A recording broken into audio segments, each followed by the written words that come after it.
the beautiful city of Kuala Lumpur, Malaysia.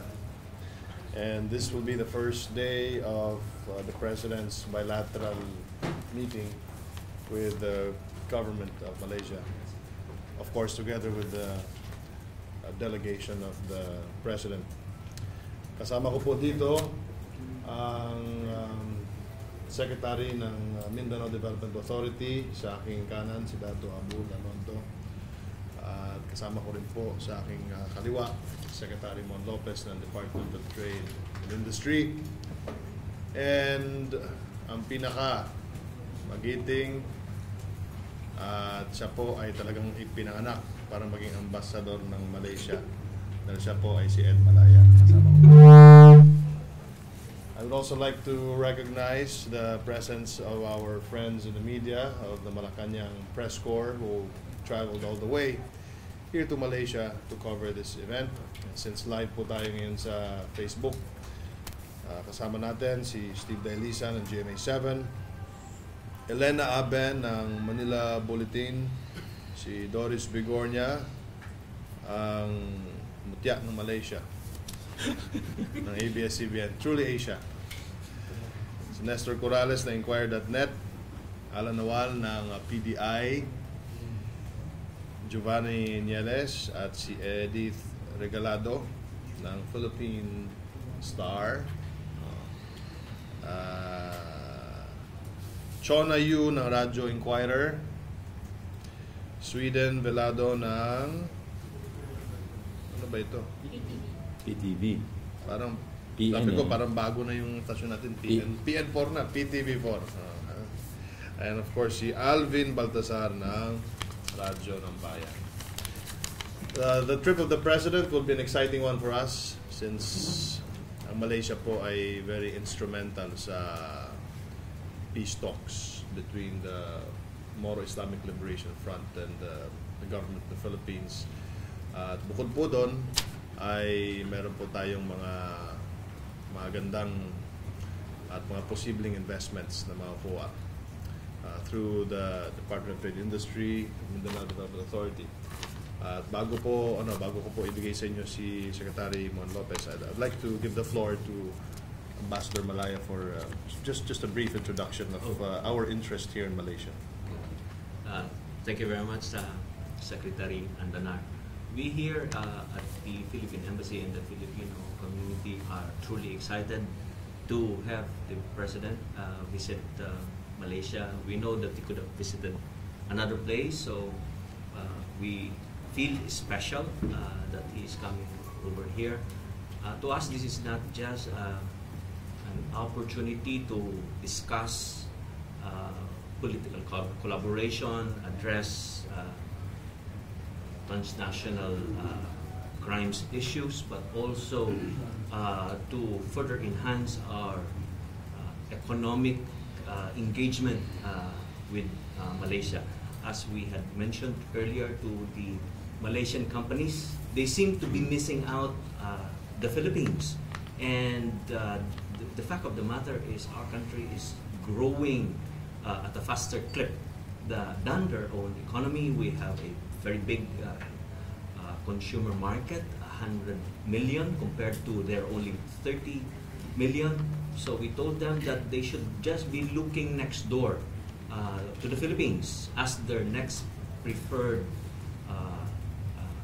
investment and trade destination. And we look also at this visit of the President as an excellent opportunity to raise our partnership with Malaysia to the next level. I think we are just doing it at the right time. Thank you, Secretary. Thank you, Ambassador. I'll give the floor now to Secretary Mon Lopez. He will give a briefer also for us, for the Philippine media, and those who are watching Facebook Live and our government TV, PTV4, and the other private network, and si Secretary Alonto. And then we open the floor for questions. Okay. Sec Mon? Yeah, thanks, Sec Martin. Magandang araw po sa ating mga kababayan. We're pleased to report that this visit of President Duterte in Malaysia is again a manifestation that he really looks forward to strengthening ties in this part of the world. They are, ASEAN countries like Malaysia, he considers as real, closer than brothers, as he always tells us.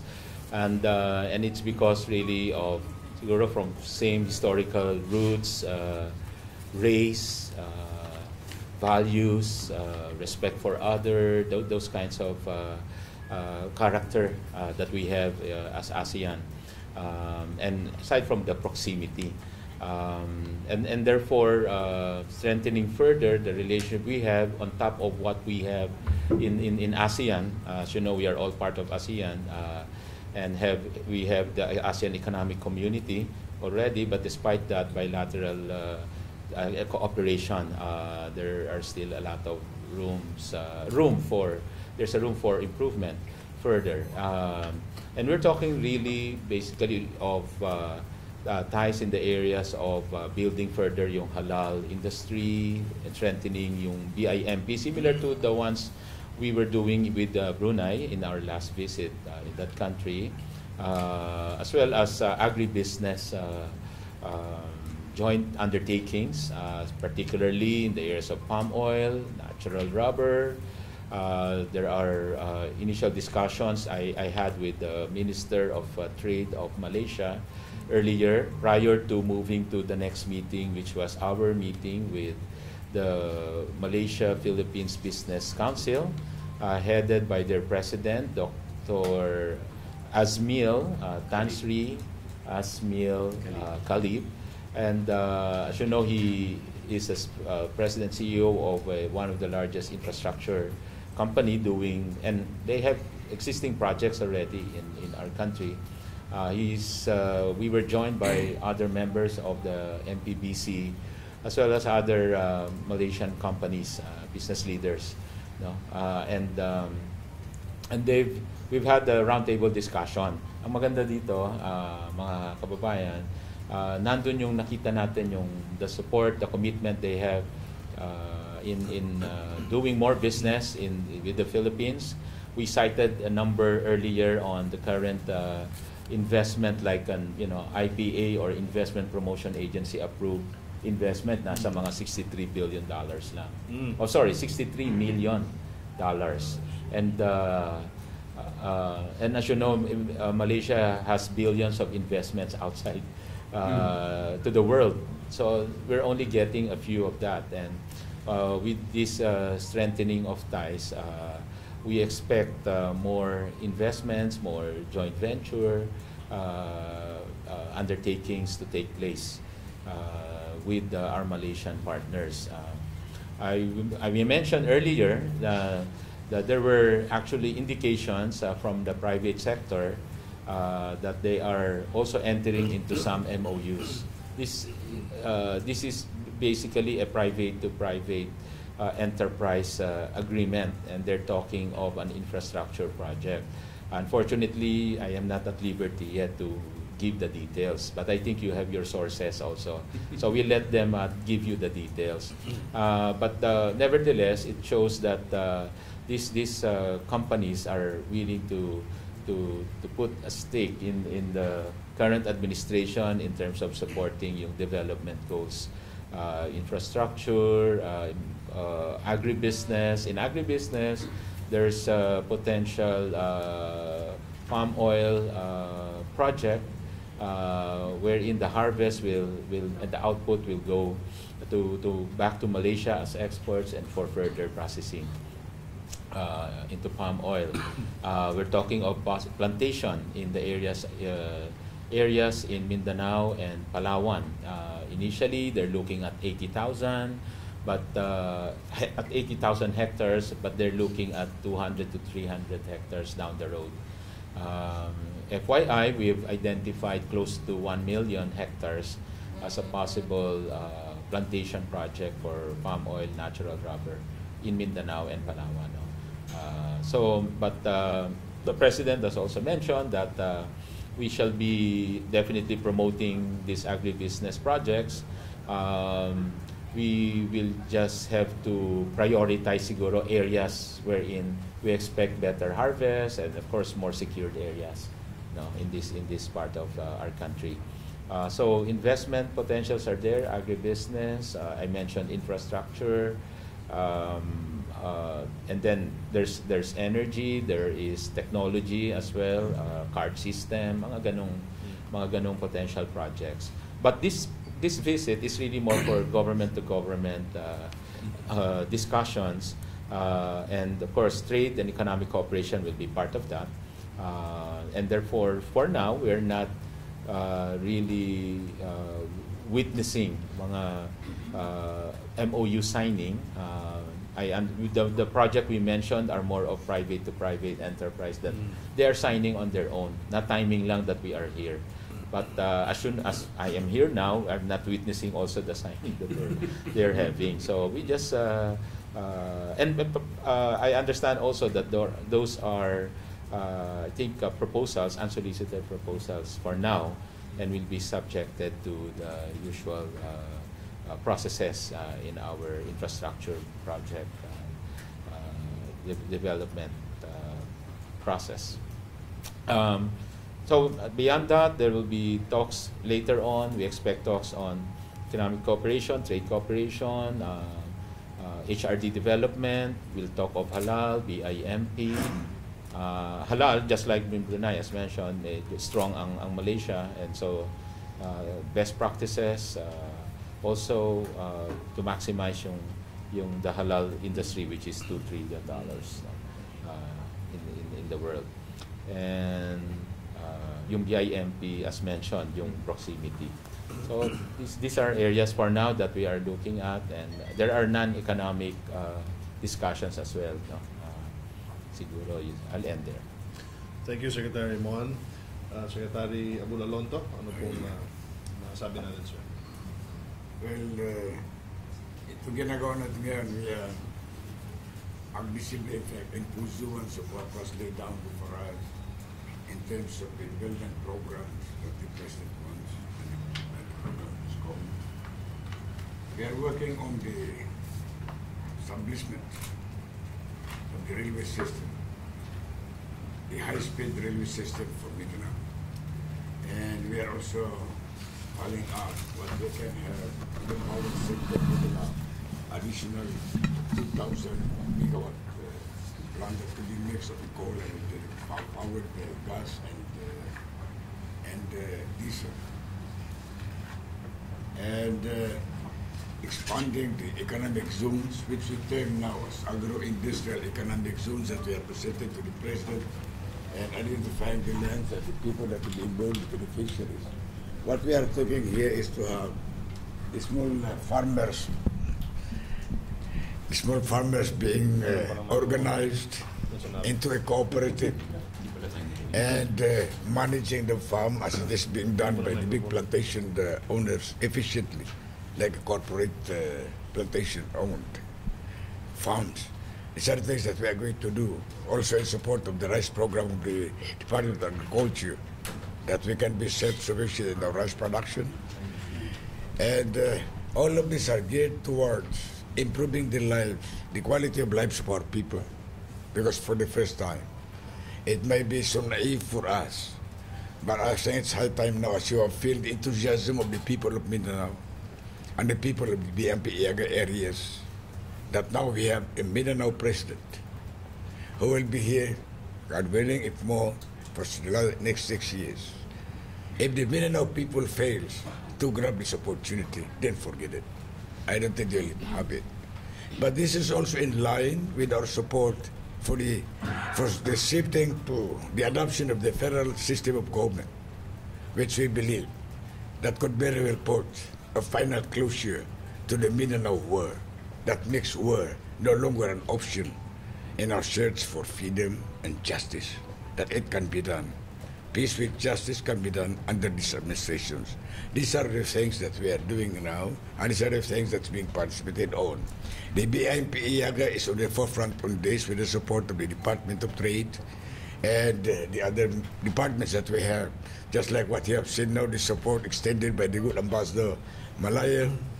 Ito nga sinasabi ni Man, kailangan ito extend pa ito kung pwede, pero since he is there, the good relationship, nakita po natin kagabi, the enthusiasm of our people and our fellow countrymen who are here. How happy they are. How they have welcomed our president. These are things that we, from the people of Mindanao, are so proud of. That we thank the rest of the country in embracing Duterte, not only as their president also, but as a brother, as what we have witnessed last night.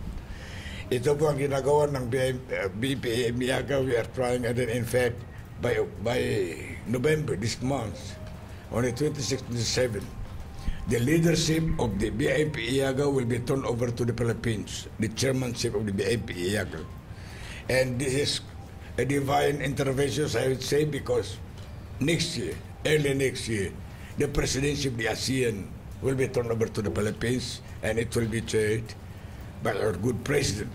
So with this BIP IAGA also in the chairmanship in the hands of the Philippines will be a good support in all the programs and attempts of the president in strengthening the relationship in the ASEAN and moving forward in making ASEAN not only as a dream but a reality, that eventually it will be an economic community with the BIP IAGA as its fourth pillars on its anchored on it.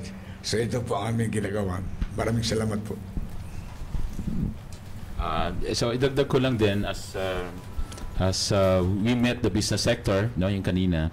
Isa dun sa siguro the good thing that they heard according to them kanina, no, yung isang kasama natin, the president nung Malaysia Philippines Business Council, is that we relayed the assurance of our president to all investors, especially those which yung current pati yung mga incoming investments, no, na the kind of assurance the president is giving them in terms of protection, making sure that they encounter a very good, conducive, and business-friendly environment,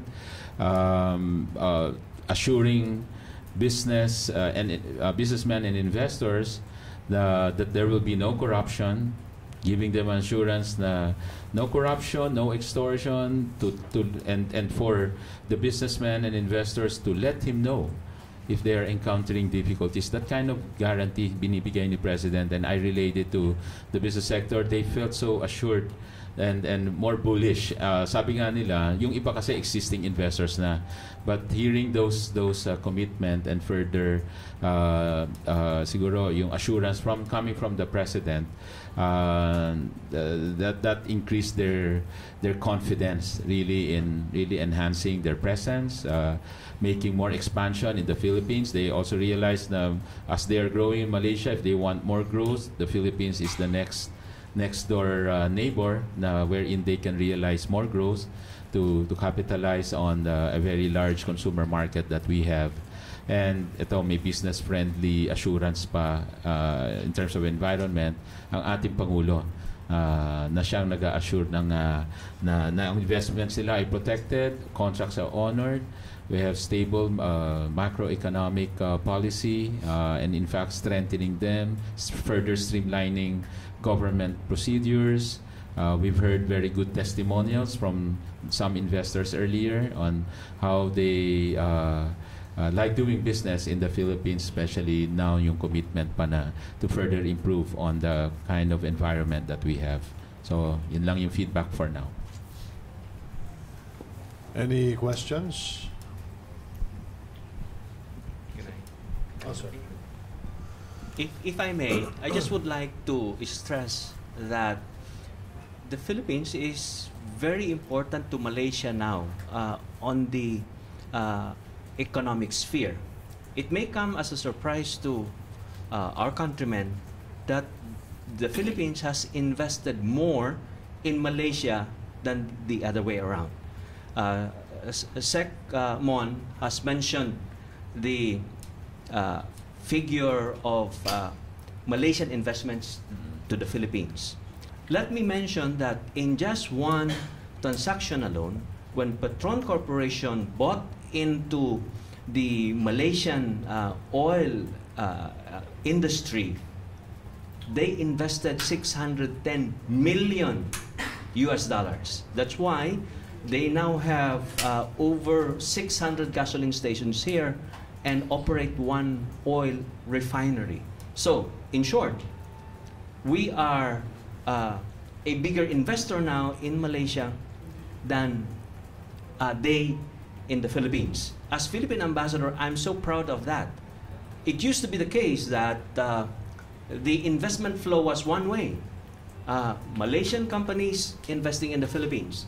That's why in the 1980s you had companies like Maybank, Shangri-La, Berjaya going in. But now Philippine companies are now going to Malaysia. So we're now seeing two-way flow of trade from what it was once a one-way flow. Secondly, the Philippine tourism market has become very, very important to Malaysia. The figures for last year of Filipino tourists coming to Malaysia was 550,000. Okay? And that has made the Philippines the 7th major source of tourists for Malaysia. More and more of our countrymen are now discovering Kuala Lumpur, Kota Kinabalu. Previously, they were just going to Hong Kong and Bangkok.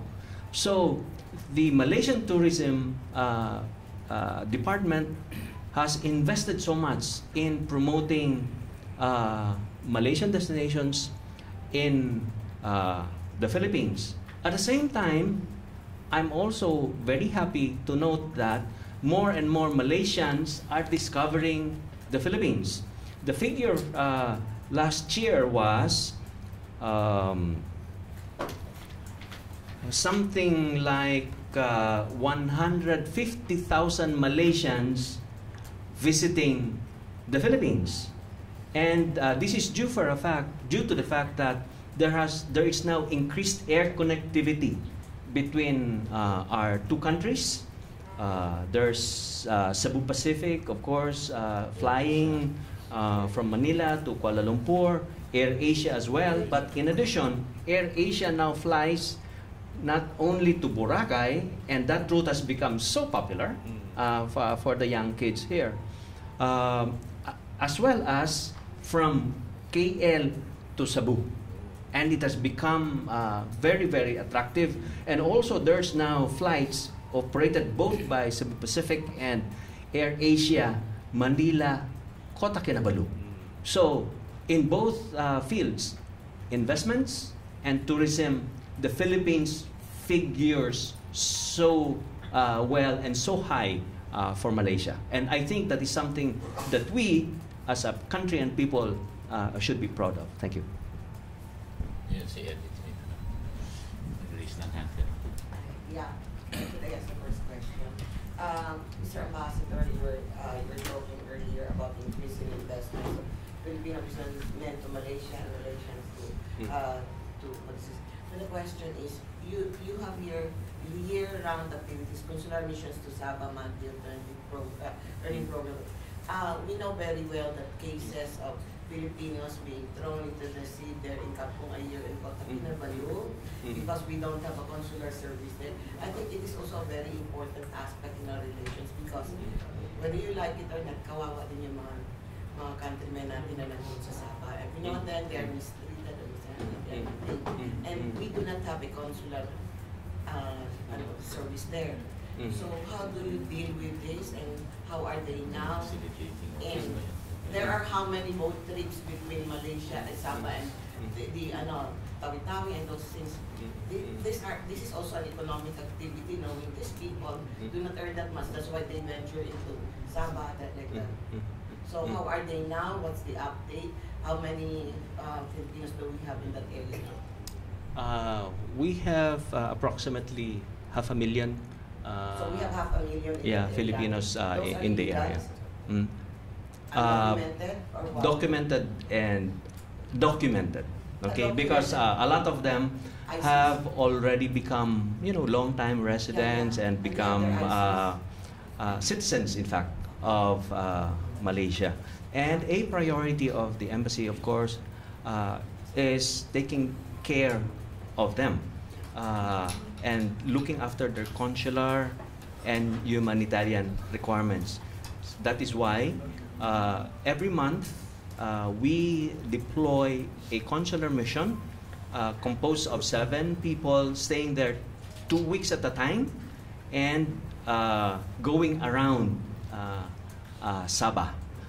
And we do jail visitations, we issue passports, we attend to those who are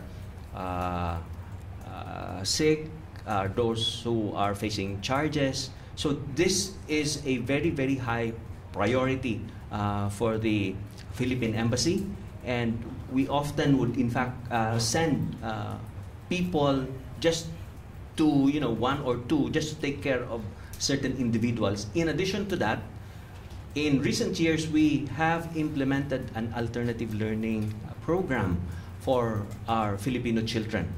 Okay, and from very significant numbers which was being attended, we now have 6 alternative learning centers catering to about 2,500 children. Okay, and we started this when I got here about 4 years ago. We challenged our community members, maybe you should not be looking for others for solutions because the children are there in your communities. Do something among yourselves, and perhaps we can come in, outside people, including me, can come in and provide you guidance and support. And I'm very happy that through our own initiative in raising funds for this alternative learning centers, we here, the community, working with the embassy, has raised 3.6 million pesos. This is not much, but at least it has been able to allow them to operate. And next week, Tuesday, I'll be doing something which would be making me so happy in my entire 5 years here.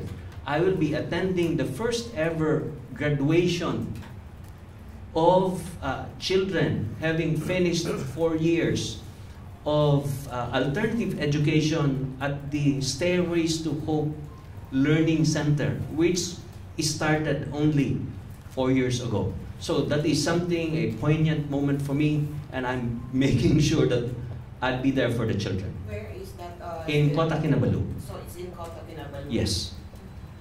The other question is, when you said 7-man team, Mm-hmm. do they stay there or you just send them every 2 weeks? They are a roving team. So it's a roving 7-man team, Yes, that takes care of the consular needs. staying of there our for 2 weeks at a time, every month. Every month. Every so they month. go around even in Labuan. Yes, yes. It's a big challenge, but Yeah. it's a job that needs to be done. Thank you. We have room for 2 more questions. Oh, yes. Why are you so proud? The microphone. Delegation. Why are you so proud? Why are you so proud na yung magandang delegation yung mga Filipino businessmen nag-invest sa Malaysia instead sa government? Considering na hindi naman mapupunta sa government ng Philippines, yung tax, tas yung job creation, hindi naman direct ng Filipino unang pinabang doon. No, because I think Maybe you repeat the question kasi para malaman ng mga taga-Facebook. Para malaman yung tanong mo daw. Ulitin. Okay. Sir, tanong, Yan. tanong ko lang, sir, why are you so proud na parang magandang delegation na yung mga Filipino businessmen are investing in Malaysia, considering na hindi naman mapupunta sa Philippine government yung tax, tapos yung job creation, hindi naman yung Filipino ang unang makikinabang? I'm saying this in my capacities as ambassador, okay? Because when you are posted abroad, okay, you'd like to see balanced figures, okay? And as a Philippine ambassador, it is, there's also this matter of pride, national pride. You'd like to see a situation wherein your country is not just a recipient of investments. You'd like to see a situation wherein your businessmen are also investing in your host country.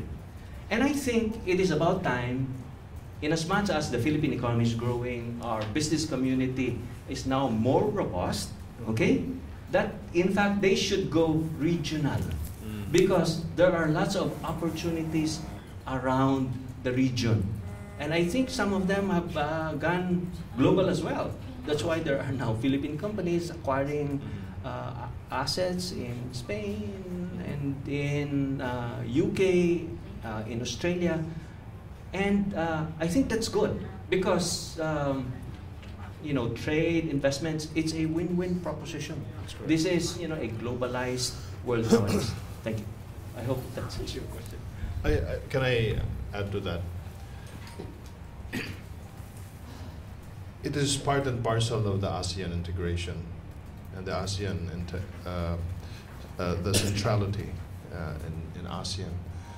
When a businessman expands his business in a local market, obviously in the Philippines, then you are just limited to your Philippine market. When your own Filipino businessman goes out of the Philippines, expands his market in Malaysia or Indonesia, it means he is expanding his market, and therefore he is expanding his business. And at the end of the day, the revenues of that company goes back to the Philippines and gives him more revenue to expand further, maybe in Russia or in America. And that is the essence of having a very vibrant business environment in the ASEAN, and also encouraging our businessmen. Tama ba, Sir Mon? Actually, parang it's an indication that our companies are also globalizing. So it's a good indication na tama si Ambassador at saka si Sec na the mga companies din natin are global standards. I mean, global level. Nagle-level up, and they can also invest outside. They're buying companies as well. And at the end of the day, their operations there would add on to the revenues and income here in the headquarters. So that will spell and leading to more investments even here in the Philippines, I mean in the headquarters. So beneficial pa rin yan. And it's a good indication na globalizing yung mga mga kumpanya natin. But you're right, it's saying na syempre to the extent possible, if we can build the investments inward, going to the Philippines, yun yung primary objective natin. Increase our exports, build investments into the Philippines, but reality yun that there are also investments that will have to go out for further expansion, and also I guess for the exportation as well as importation in part of growing the trade. These are what we call complementation. Complementation. Yes. There are things that we're better off producing, so we export, and things better off buying because they're better in terms of producing those products. Okay? Yes, sir? Sir. Hello, sir. Just a point of clarification, sir. There is a Malaysian company that will invest $1 billion for light rail transit that would run from Diliman and Quezon City to Quiapo in Manila. Is that correct, sir? Yes. Well, that's what we... Hello, yeah.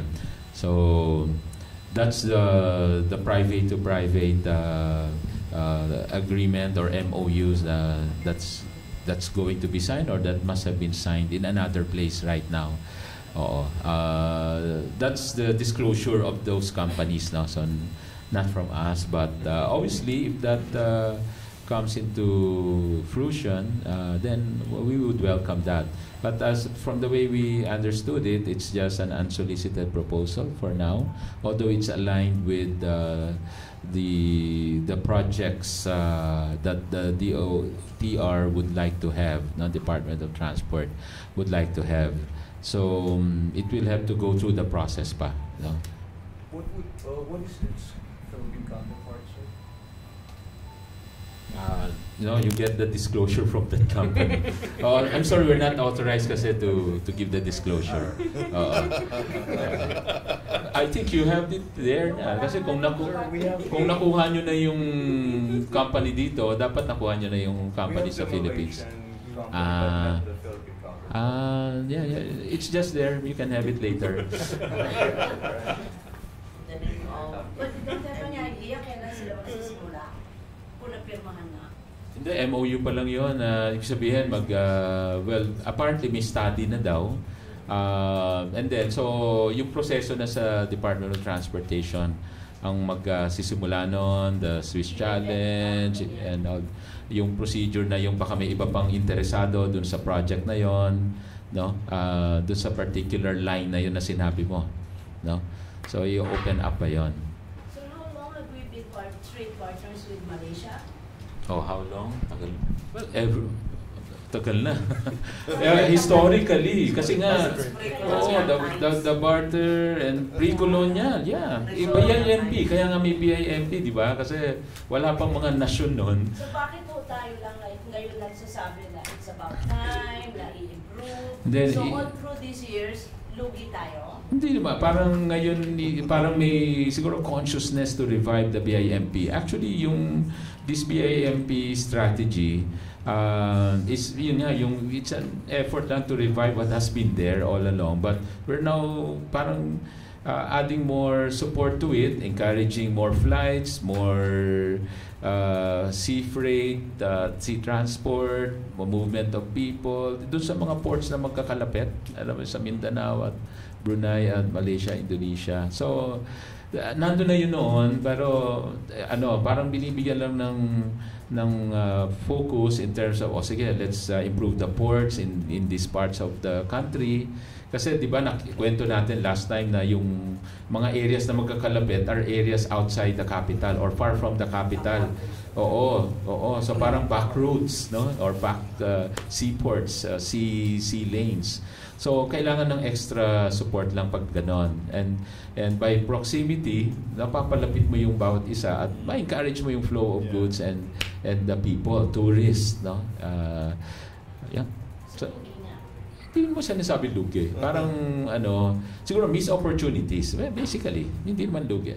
Lugi negative eh. Pagka missed opportunities is 0 instead of 100 or 1,000 or 1 million. Doris, it coincides with the peace negotiations with the MILF, the MNLF, and the government. And we know for a fact that the reason why Malaysia, Thailand, and the neighboring the bordering countries are so successful in terms of economy is because they can move goods from one place to the other just using trains and or by land. And in that area, BIMP and the sea lanes, there is so much opportunity for economic growth.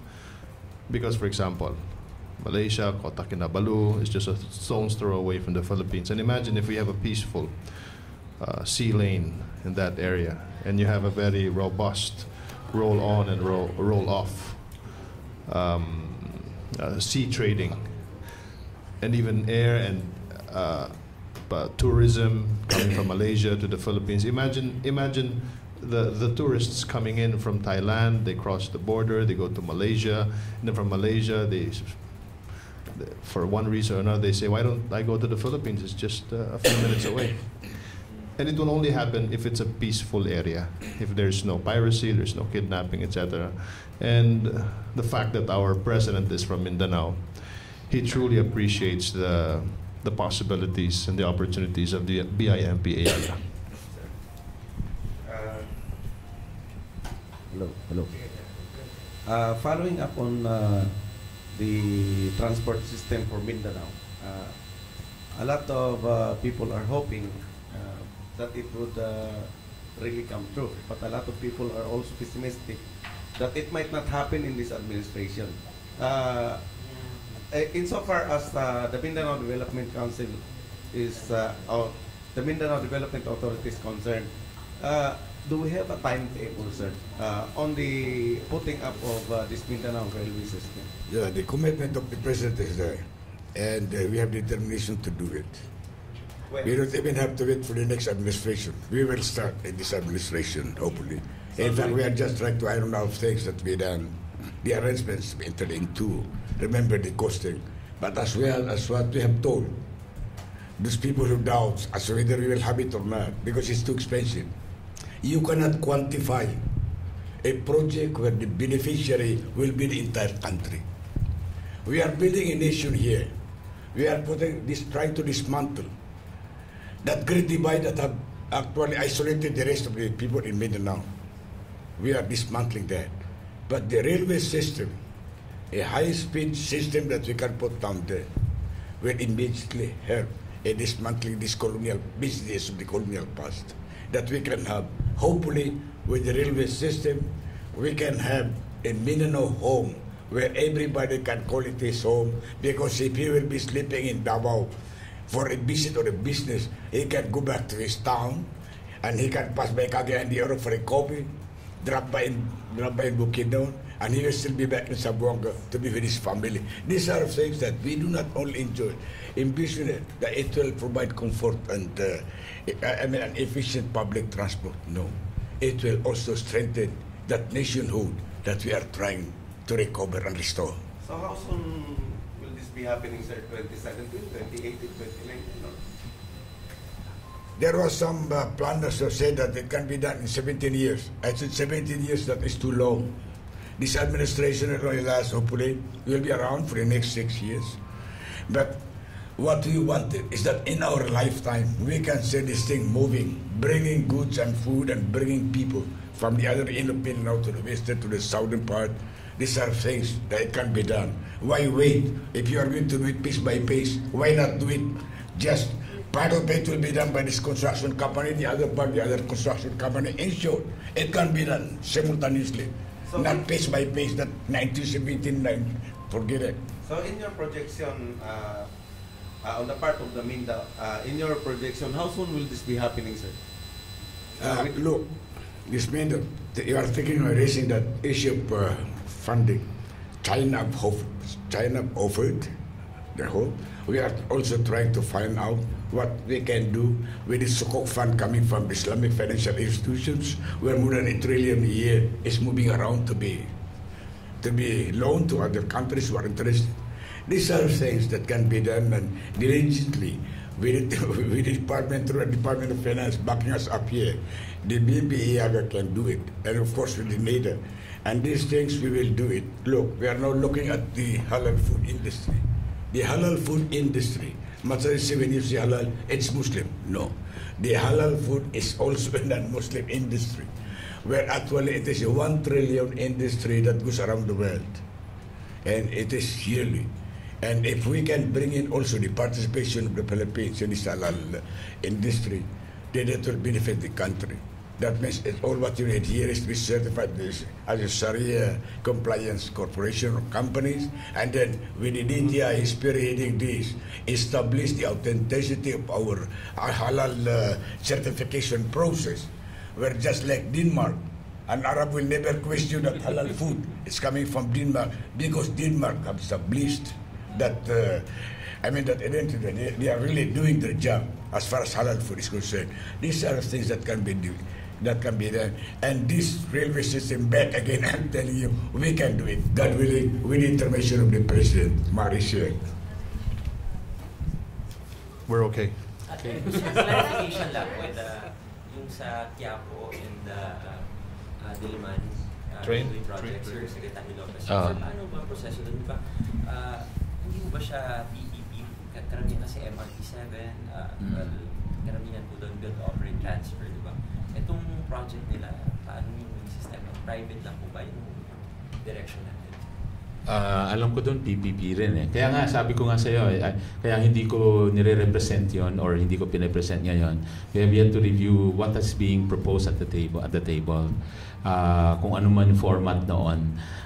From what we were told earlier, there are these two companies looking into building that project, but starting off with a with a study and then a proposal that they will give to the government. So hindi po immediate. Tingin ko, even the timetable nga, sabi ko sa'yo, hindi ko pa nakita. Kaya hindi ko siya pinapresent sa ngayon. So, kailangan ba dumaan sa proseso? Oh, yes, of course. Comments, kasi yun naman talaga kailangan natin. Kasi pag mga unsolicited, di ba, walang gastos ang gobyerno doon eh. Kasi nga, sila magpo-propose and if ever sila upfront ang mag-i-invest din yan. And but before they do that, syempre, in government, we'll have to look at other alternative offers bago nila sabihin, kayong gumawa nitong project na yan. So, yung MOU na pinirmahan today, parang offer lang sa meron silang pinipirmahan. Yung problema nga, I haven't seen that MOU. So, better ask the company siguro. Kaya nga, been not owning that signing. But from na-meet namin yung mga yung two parties earlier, legitimate companies ito. It's not that I'm I'm doubting the credibility. These are big companies actually from Malaysia and Philippines. It's just that hindi kami na-involve sa proseso. So hindi namin na-vet, no? Hindi namin alam ito. Maganda tanungin sila for disclosure purposes. We don't have the authority to give the information. But these are reputable companies. In fact, they're doing, yung nabanggit ko nga, yung nasabi ninyong grupo kanina, those are the companies that have done SLEX and efficiently and competitively. No, they've done major projects already in the past. So okay yung mga companies. It's just that the project itself, hindi pa natin nakita. Ako personally, that's why I don't want to talk about it. And I'm not authorized to talk about it. Yun lang. So better to ask those parties who are signing, who have signed probably by now. No? So tanungin natin sila. Sila na diretso. Yan. Okay, one last question from the inquirer.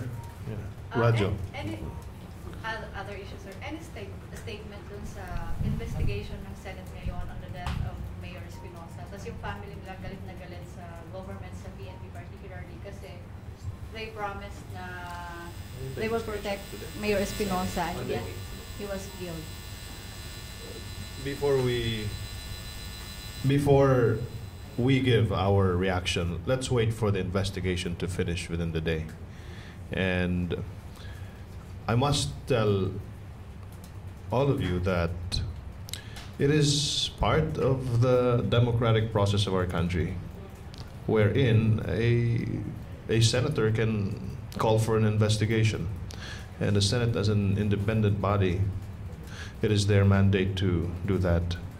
And we respect and we also welcome the investigation to clarify the matters that have had, the unfortunate matter that have happened in Leyte.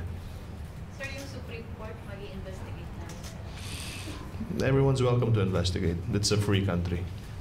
But isn't the government going to address the cry na nga of the family to have security? Kasi ang fear nila, uubusin yung lahi nila. Kerwin, the government is doing its job. The Philippine National Police is doing its job. They sent a team from the CIDG to investigate. They also sent a team from the Department of Justice, NBI, to do its parallel investigation. And let's wait for the outcome of the investigation. Again, hindi po natin ito ini-encourage. We don't condone. We don't encourage these types of killings. At tayo nalulungkot. As I said before, the death of Mayor Espinosa is a loss to the government because he knows a lot. Sure. Anong assurance na may bibigay ng government kay Kerwin pag nabalik siya dito sa Pilipinas na hindi siya matutulad sa tatay niya? Kerwin is in the Middle East.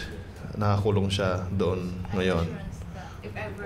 If ever may babalik, I'll leave that to the proper authorities to deal that kind of question. The DFA, you have the Philippine National Police, at nandyan din yung Interpol.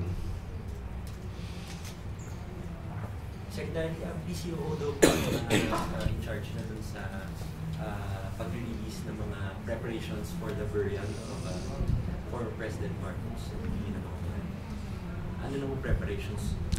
I still have to speak to my staff on what they have discussed.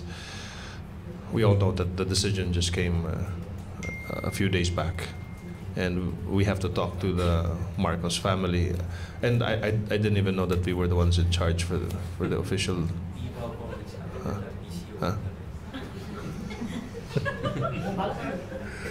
Oh, they said, I don't know that. I'm flabbergasted that the PCO now is also an undertaker. But PCO is in charge of releasing communications to the type of burial, heroes burial ba siya, soldiers,